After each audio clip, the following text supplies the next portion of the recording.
Awesome. Happy to be here. So here is the CEO and founder of Unwind.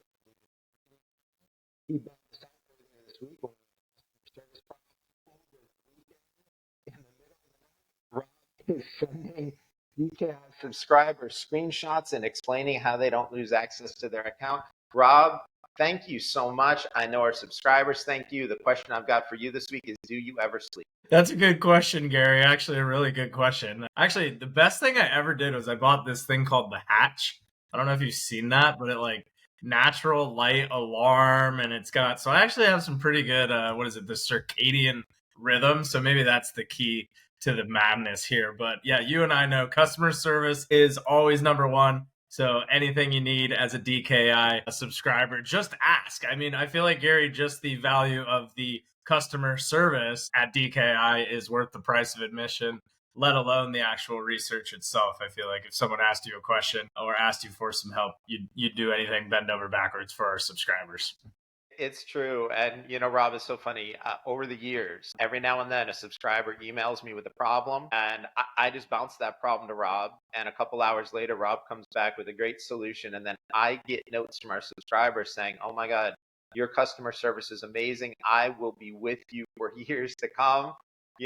Flying V is our secret weapon for customer service. That and the fact that I personally read every email that comes to ir@deepknowledgeinvesting.com. I'm also a big fan of those full spectrum lights. I'm currently in Ho Chi Minh City, Vietnam, formerly known as Saigon. But when I'm home and in Connecticut and it gets dark at 4:15 in the afternoon, I actually use one of those lights in the morning, and they are really effective. It's like a cup of coffee delivered in optical form.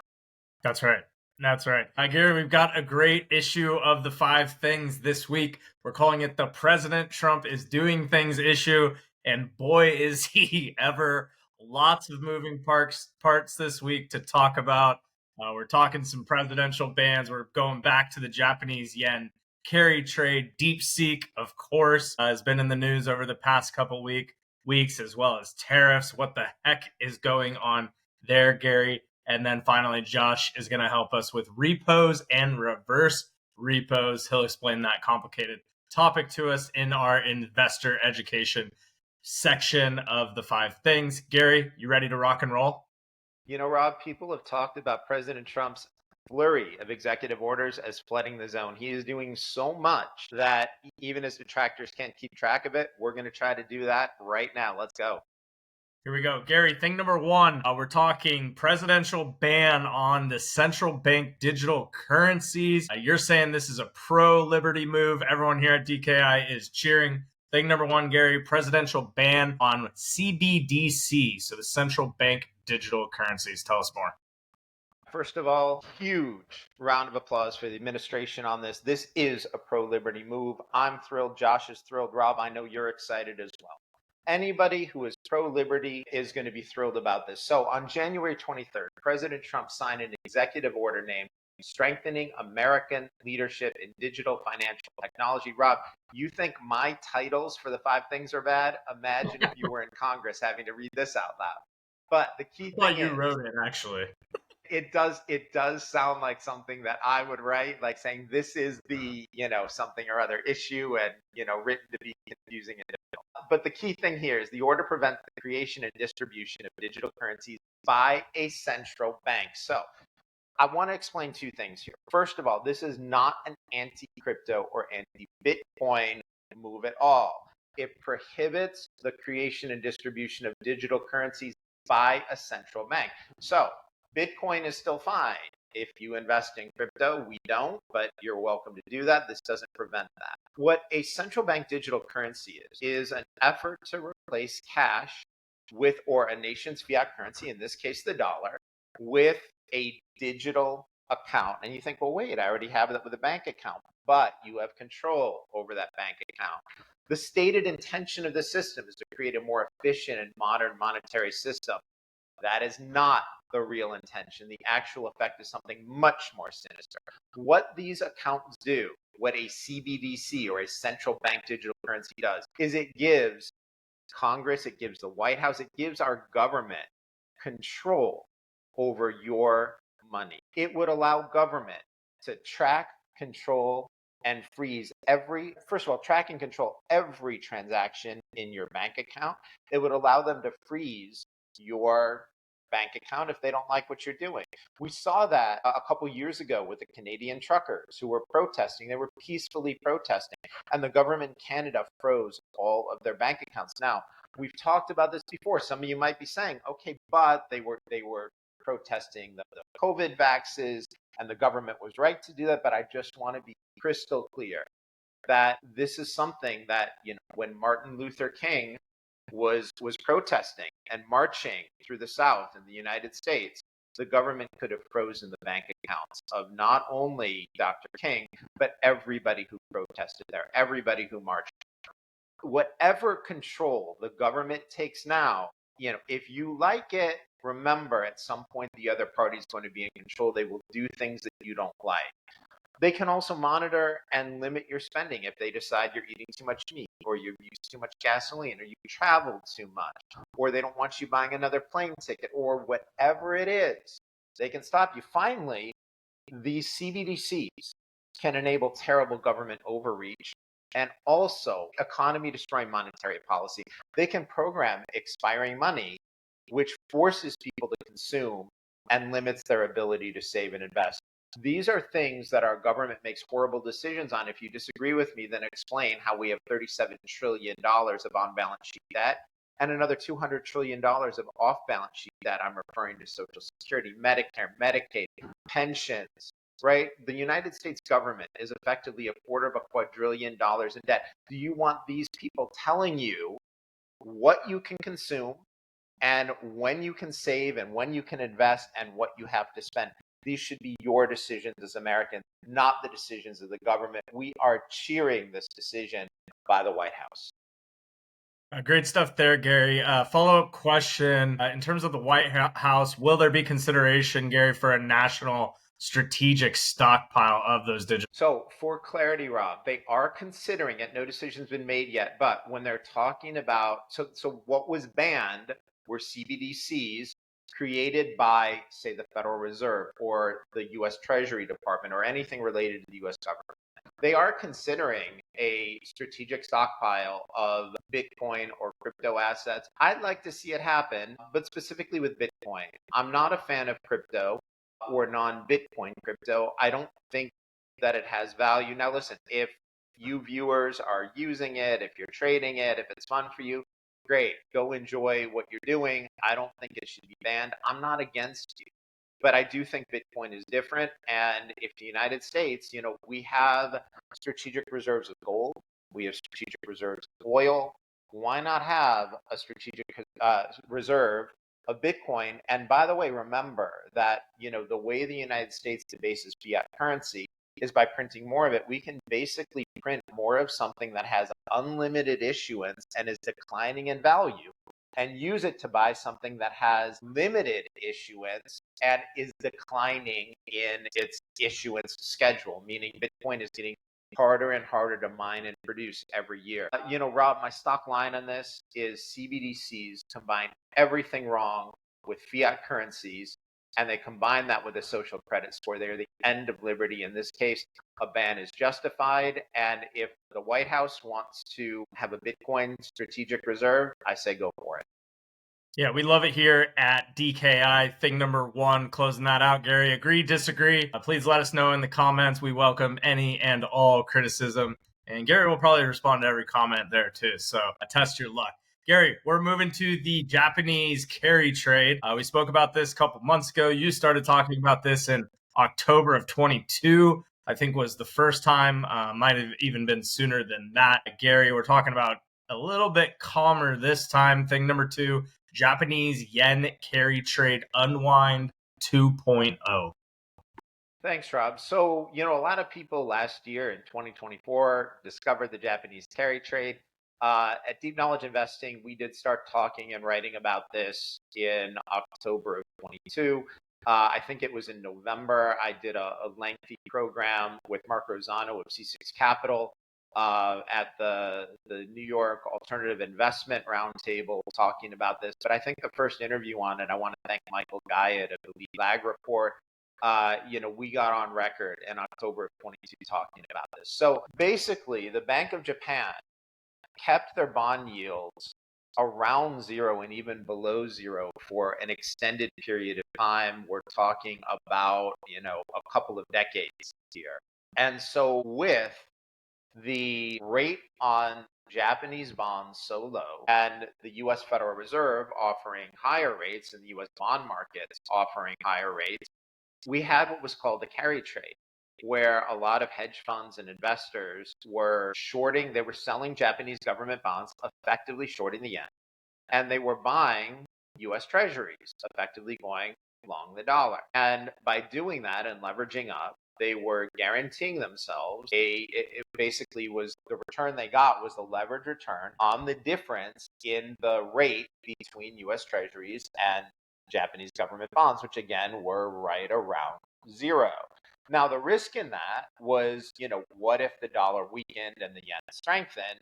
But as the US Federal Reserve raised interest rates and the Bank of Japan kind of stuck with where they were, that didn't happen and people were getting great returns. Now, a couple of years ago, the Bank of Japan went from negative to positive 0.1% and then positive 0.25%.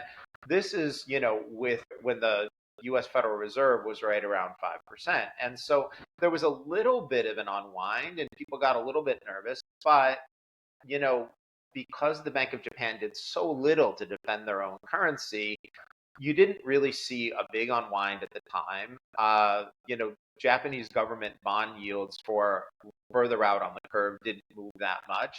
And the dollar remained strong. And so, what you saw was a couple of years ago, the yen was something like 102 to the dollar and expanded it out to, 161, 162. That's pretty bad if you're Japan. And then, lately it's been pretty solidly in the mid 150 range, which again is not great if you're Japan. So we had a little bit of an unwind a couple years ago, but that's the history of this. Gary, you said there were renewed fears, right, that this would create another multi-trillion-dollar unwind. Why did that? Well, so Rob, what happened was last week, what I did before is I gave you kind of the multi-decade history and where we started talking about it. Last week, the Bank of Japan raised its reference rate. That's their version of the Fed funds rate from 0.25% to 0.5%. It's their highest level in 17 years. Now, let's just take a step back. While the rate technically doubled and it was the highest rate in 17 years, it still was only a 25 basis point or quarter of a percentage point increase. And they're still stuck around, 0.5%, where the US Federal Reserve is offering an overnight rate of roughly 9 times that level. They raised the rate, but not by very much. So the concern was that as the Bank of Japan raised this rate, oh no, what if we have this multi-trillion-dollar unwind this time? What if we reverse the carry trade this time? And that didn't happen for two reasons. First, in this case, the Bank of Japan telegraphed the move in advance. No one was surprised. Investors had time to process the implications. And what they realized was, okay, wait a minute. Yeah, they're doubling the rate, but at 0.5%, there's really no need to unwind the carry trade. We're still getting really good returns on being short the yen and long the dollar, and there's nothing here that's going to cause the yen to head back towards 100 to the dollar or even anything in that direction.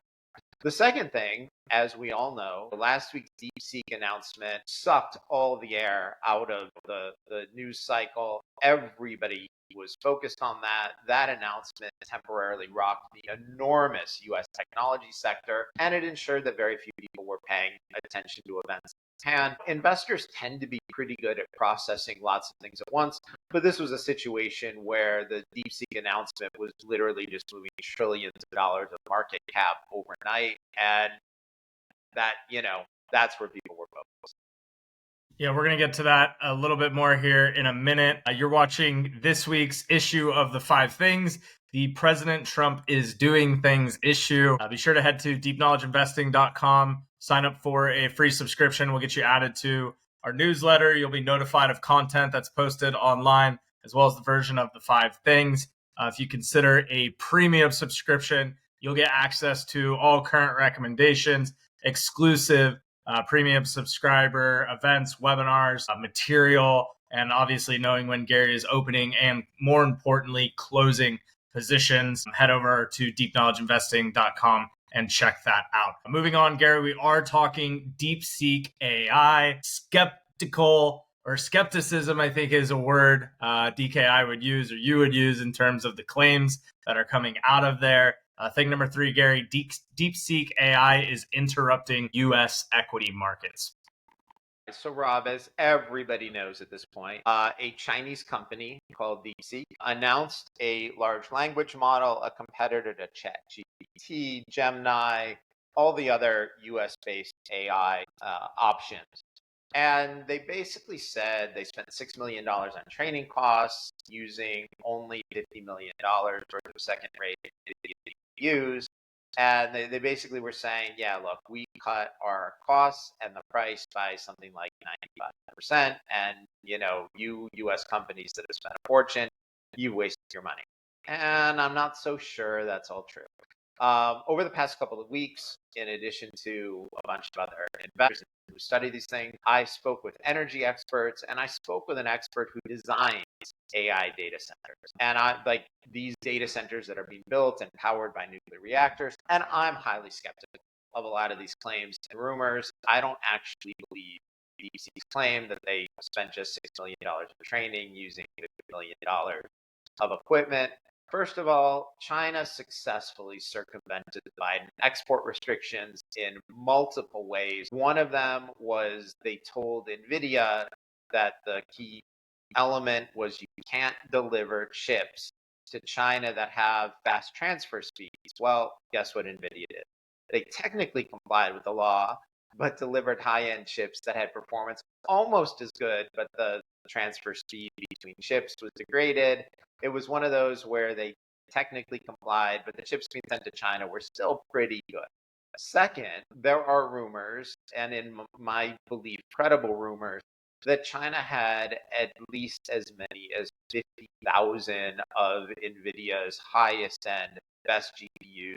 In fairness, a computer chip, a GPU, those are pretty small and distributed worldwide. It's pretty hard, and there are millions of them, right? It's not like it's an aircraft and you can track it. It's pretty hard to track millions of GPUs, something that small, traveling all over the globe. Those rumors that China has tens of thousands of them, that's not crazy to think that that could be true. Finally, it's an open secret that what a lot of companies have done is they've bought a bunch of NVIDIA GPUs and then they rent time on them to anybody. Chinese companies were renting time on the GPUs in other countries. Technically, that's not illegal, but they circumvented the Biden export restriction. Finally, moving on from that, OpenAI, that's the company that owns ChatGPT. They're claiming DeepSeek illegally used ChatGPT code to train its model. Well, if you can grab somebody else's code, that would make your training costs a lot lower. That doesn't mean it's necessarily repeatable. And then finally, the expert I spoke with, among others, multiple people were telling me that DeepSeek took shortcuts. And that means their AI solution is really good if you're asking it very specific questions. If you're asking it questions in the area where it's most likely to train. But anything outside its core expertise is more likely to produce errors, less likely to be able to handle complicated requests, and will also require additional time, energy, and computing power to respond to each query. So they're basically saying, look how efficient we are. And the answer is, yeah, on the way in, but you need more time, more energy, more computing power on the way out. And the answers that we get from you may not be as accurate. Now, if what you're doing is putting together funny memes and asking the model to produce, funny or clever pictures, yeah, that's probably fine. But if you're a coder, if you're a programmer, that lack of accuracy may be a giant problem. Gary, let's take DeepSeek's efficiency claims seriously, right? I know there were fears in the market that AI demand wouldn't materialize. You saw some shift in power and nuclear markets. Gary, do you think there is a situation where we won't need more? I don't think that situation, Rob, is even a remote possibility. Now, by the way, you are right. Monday, a week ago, right after DeepSeek announced this, the entire IPP market plummeted. That stands for independent power producers. So the companies that produce their own power tanked, the nuclear markets were down, the price of uranium was down, and there were these fears that the world wasn't going to need more energy, and we weren't going to, even without all this AI data center demand, nobody was going to be building and buying power. I think that's nonsense. Again, the data center expert I spoke with pointed out there are no shortcuts in AI. Robust models that provide accurate solutions need massive amounts of power. And you know what, Rob, just to give you a sense, he actually quantified it for me. He said just 5 years ago, a GPU server would use 3 kilowatts per rack. And then 2-3 years ago, then it went up to more like 30 or 40 kilowatts per rack. Currently, a GPU server rack is using 100 kilowatts per rack on average, some of them as much as 130 kilowatts per rack. So in 5 years, they went from 3 kilowatts per rack to 130. He also thinks that as GPUs become more efficient, engineers will devote 100% of those gains toward increased performance, 0% towards reducing energy usage. Our conclusion, don't get caught up in short-term headlines when long-term power needs are greater than planned generation capacity. For anybody who's thinking that you want to have the electrification of everything, you want to have electric vehicles, all these things require more power. We have half a dozen states that have had regular power outages. The United States, even without AI, needs more power generation. And just between India and China alone, you have 3 billion people that desperately want a higher material quality of life. That correlation with higher energy usage is around 100%. So also, nuclear plants are built, they're permitted, planned, and built, used with about a 50-year time frame. If you think that because a Chinese company found an efficient way to kind of work around US-based AI models, that we aren't going to need massive amounts of power over the next 50 years, I don't know what to tell you. I wouldn't get caught up in the short-term headlines here. Makes sense to me. And if you have any questions, leave it in the comments or email Gary at ir@deepknowledgeinvesting, and we'll talk uranium, nuclear, AI all day, every day. Great stuff there on DeepSeek, Gary. Thing number 4, now we're talking tariffs. I'm sure everyone has seen those in the headlines over the last week or so. You're saying that those threats are not what many think they are. You're going to explain in more detail, Gary. Thing number 4, tariff pressure is securing compliance in South America. All right, Rob. So tariff concerns started about 15 minutes after President Trump took his oath of office. That was just 2 weeks ago. I know it seems like 2 years for a lot of people. Again, he's been flooding the zone with enormous amounts of activity and executive order. And in a post for DKI subscribers last week, I wrote at length about President Trump's tariff talks. And one of the points I made is that President Trump often doesn't actually want tariffs. Often, not always, but often use the threat of tariffs to get cooperation on unrelated issues. And we got a perfect example of that just a week ago. President Trump was repatriating a plane load of Colombian citizens when the president of Colombia said, hey, we are not giving your plane permission to enter Colombian airspace or to land. And the Colombian government threatened to shoot down the U.S. plane. Now, Colombia does have sovereign control of their airspace, and the U.S.-based plane politely turned around and landed in Miami. Shortly after that, President Trump threatened visa restrictions. They proposed a travel ban and said that he would immediately implement a 25% tariff on all imports from Colombia. Then he added that if he didn't get compliance, that tariff would rise from 25% to 50% the following week. Coffee prices immediately rose, breakfast got more expensive, and the president of Colombia quickly reversed his position, at one point offering to send his own personal plane to pick up his Colombian citizens. So DKI is not going to comment on immigration policy. But here's my point. Whether you like or dislike this action, whether you agree or disagree with President Trump's policy, the point that we're making is that the political analysis we provided our subscribers and clients a week ago was correct. This is a situation where President Trump didn't want tariffs. He used the threat of tariffs to gain compliance on a non-tariff issue. Gary, with that, we've also heard a lot about Mexico and Canada as it relates to tariffs. What the heck's going on there with Mexico? Well, Rob, that has been making the markets crazy since midday last Friday. President Trump had been threatening 10% tariffs against China and then 25% tariffs against our neighbors to the north and south, Canada and Mexico. And last Friday, in the middle of the day, President Trump said those tariffs were going to go into effect. And at the time, he was saying on the 1st, then he said, on Tuesday, which at this point is tomorrow. And the markets immediately panicked and started to sell off. The crypto markets plummeted. The crypto coins got obliterated. Bitcoin was down big. Everybody was in a panic over the weekend. And it was a really interesting, confusing situation because while the administration was threatening tariffs against Mexico and Canada, they were claiming that was in exchange for a mix of border security and other economic items related to helping these. Sorry, let me rephrase that. Let me reframe that. The administration was threatening tariffs against Mexico and Canada in exchange for a mix of border security. They wanted to reduce the flow of people entering the United States illegally and to reduce fentanyl from crossing the border. And that was what the discussion was. And the reason I was potentially skeptical about that is as late as this weekend, high-ranking officials from Mexico and Canada were saying, okay, we're open to collaborating with the U.S., but we don't know specifically what they want. How can we cooperate if we haven't gotten specific demands or requests? And the whole time, the administration was saying tariffs are going to go into effect.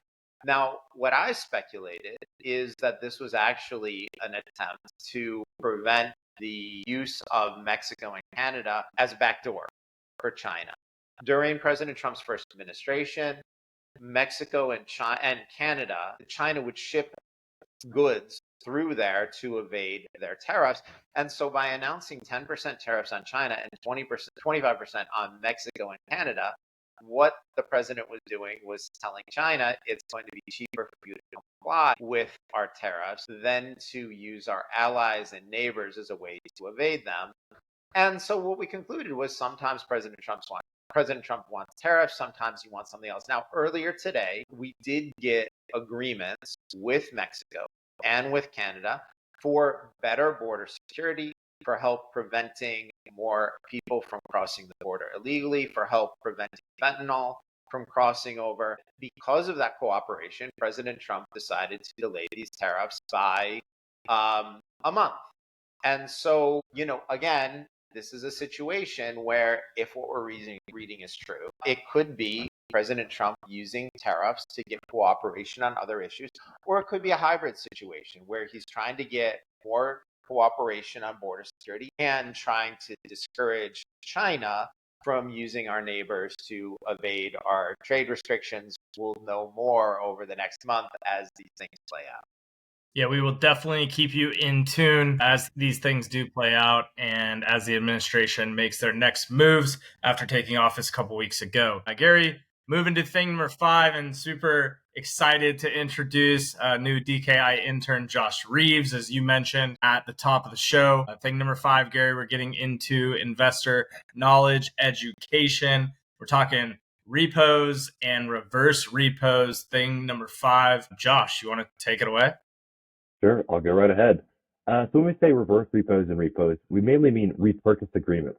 Think like a short-term loan. So with a repo or repurchase agreement, a short-term loan where one party sells a security, typically a government bond, with the promise of buying it back at a later date, usually overnight. And in this exchange, you get a small chunk of cash to make sure you have enough liquidity to do what you want to do. What this does, like I mentioned, increasing liquidity, a lot of times will drive down short-term interest rates and making borrowing cheaper. And reverse repos are the exact opposite. An institution like a bank or even the Federal Reserve, central banks, lend cash out temporarily, buying these securities to sell them back at a later date. What happens is they hold on to these securities as collateral in exchange for their initial upfront money with a small amount of interest on the very back.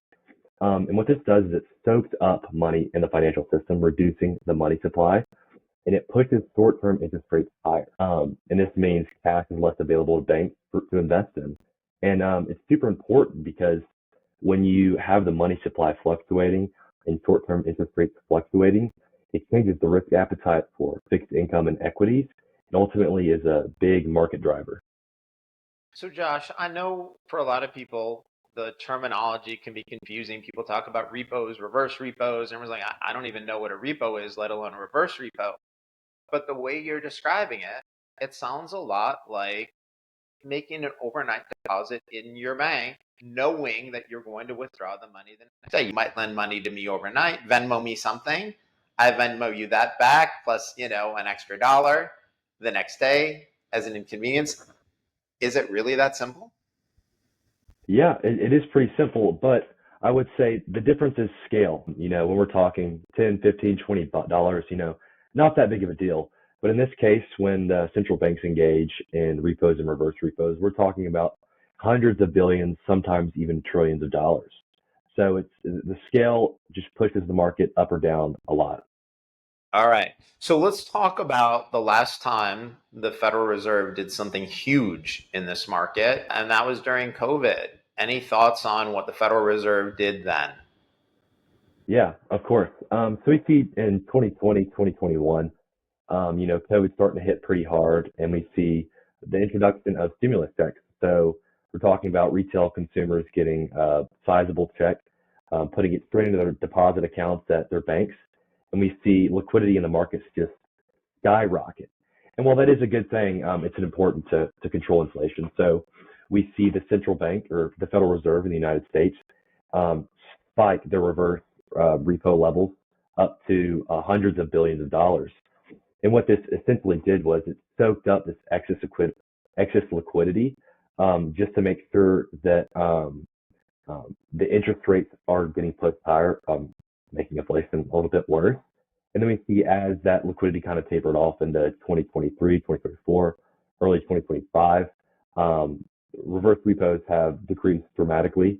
Of course, that's a big driver in inflation in the United States right now. So, Josh, I think that's a great explanation. What I want to do is summarize what you're saying and see if this makes sense to you.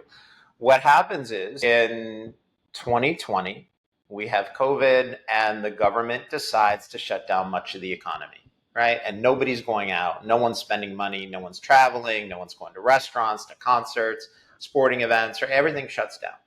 And the government then worries, oh no, we're going to have a recession.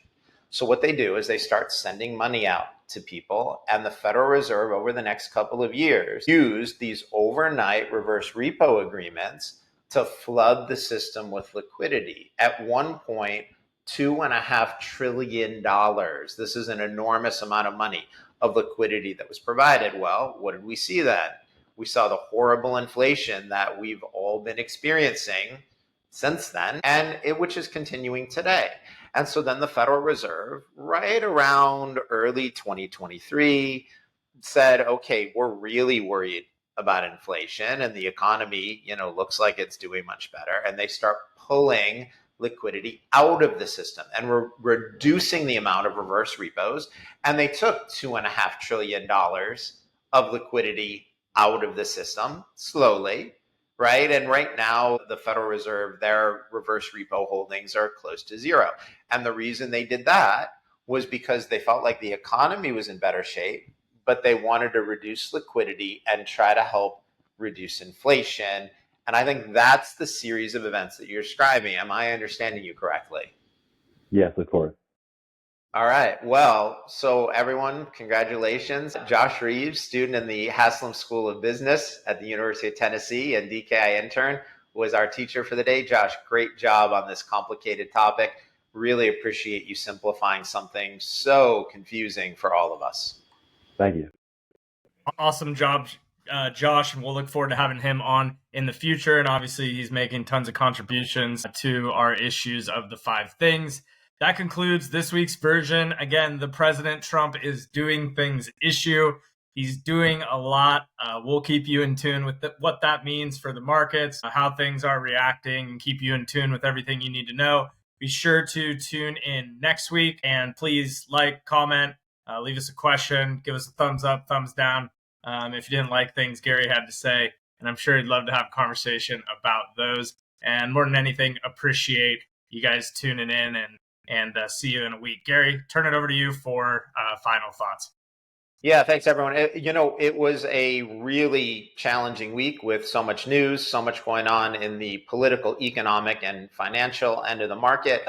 Handling this from Vietnam, where it's a 12-hour time difference, was also particularly challenging. Want to thank, Josh for doing a great job staying on top of the 5 things. Rob, I know you do an enormous amount, you and the team at Flying V, to keep things ticking when you and I are 15 hours apart.